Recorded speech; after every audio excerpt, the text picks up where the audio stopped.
Welcome to this short video made by Samuel Adult and Family Learning Service. This video is part of a series of short videos giving you guidance on how to stay safe online, and in this video we'll be showing you how to spot scam text and calls. Firstly, we will start off with text messages. I have two messages I want to quickly take you through to show you how to spot if it's real. So, at the top you can see on the 14th of September I received a text message from Hsbc. It says so in the name. However, do be careful, as that is a tactic used by fraudsters. They try to make themselves look as realistic as possible, so this isn't always a surefire way to tell. Just because it says Hsbc doesn't mean that it's Hsbc. Sometimes it will also be a random number that you don't recognise. So in this message they're telling me that a payment was attempted from my account and to follow the link if it wasn't me. For me, this was easy. I don't have a Hsbc account, and so not only wasn't it me, it wasn't from an account that I have. The biggest giveaway in this message is the link it's asking me to follow. If we look at the link here, you can see that it says redirected in the title, and it's /Hsbc at the end. This is very likely going to be a link that they use for multiple scams like this, and the /Hsbc at the end would simply take me to a page that looks like a genuine Hsbc site. That could have equally been any other bank.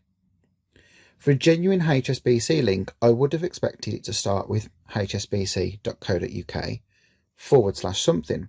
So in this instance, you should ignore and delete the message. Don't press the link, as it may lead you to a website asking you for personal details, and you may end up giving away your personal details trying to do the right thing. If you're ever in doubt, you can call Hsbc using their contact details from their website, through your own searches, or of any statement that may have sent you. And very quickly, I want to take you through a second message. So if we go back, the next one down, received on the 24th of July from a random number. So when we press on this message, you can see here in the first bit of the message it says that it's from PayPal, and that unfortunately they've detected unauthorized access on my account and to follow this link to remove the block. Firstly, the number is a random number. It doesn't say it was from PayPal, so that's our first indication that this might not be genuine. But again, the biggest indicator here is the link.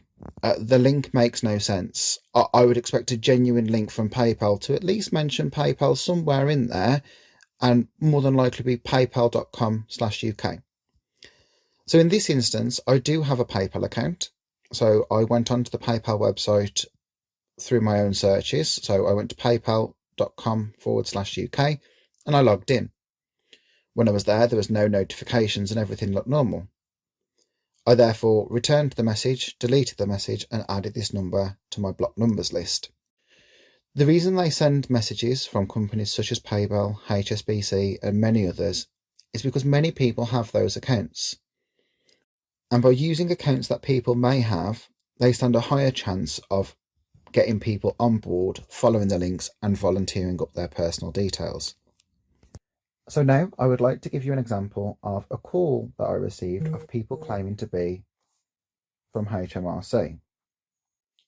I was told that I had avoided tax over 3 tax years. I was told that if I did not pay £1,500 within the next 45 minutes, a warrant would be issued for my arrest, and the police would be called round to my house. They also told me that if that was the case, that nobody in the United Kingdom could save me, and that if I told anybody, including family members, about the call whilst I was on the call, this deal would be void and I would be sent to prison. I decided in this instance to stick with the call and play along as fully as I could so that I could learn more. I was passed through to a manager and asked to transfer money into 3 separate accounts over 3 different payments. They asked me to transfer £500 to a bank account and even instructed me on how to do this through my online banking. They especially stressed that it was to be sent to a personal account and that I must put it as that it's somebody that I trust. The name on the bank account I was asked to send it to was Lorenzo something. I was told that I had to send it to this person because I had to pay the investigators directly. And this would be the case for each tax year. for this claimed tax evasion. A company would never ask you to transfer money into personally named accounts. Here, they weren't looking for my personal details, they were looking for £1,500 off me, sent to 3 different accounts. Looking at the account details, they were actually temporary account details not based in the UK. So the money would have been virtually untraceable once sent. Here, they were quite threatening. They did tell me I was going to go to prison, that I needed to follow the rules, and if I didn't do so, nobody could help me. I wasn't allowed to speak to family. I had to trust what they said, and it was very, very intimidating. But in this instance, it's important to remember that you, again, are in control. You can hang up and you can phone the company directly. No company, not even no government body is sending the police round to your house in 45 minutes if you don't pay them. It's not how things work. There are a process and a legal system to go through.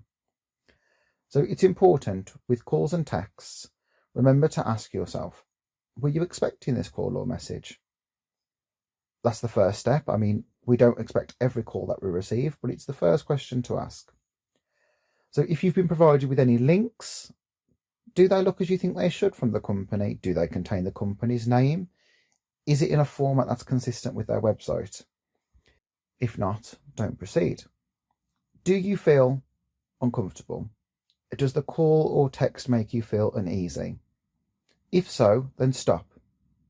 Don't proceed and contact the company directly through their details on their website or letterhead. Or if you're confident that it is a scam, like those 2 that I've just shown you, then simply ignore the correspondence and block the call-in number. You are best to search online how to block numbers on your specific device. Thank you for joining us today and stay safe.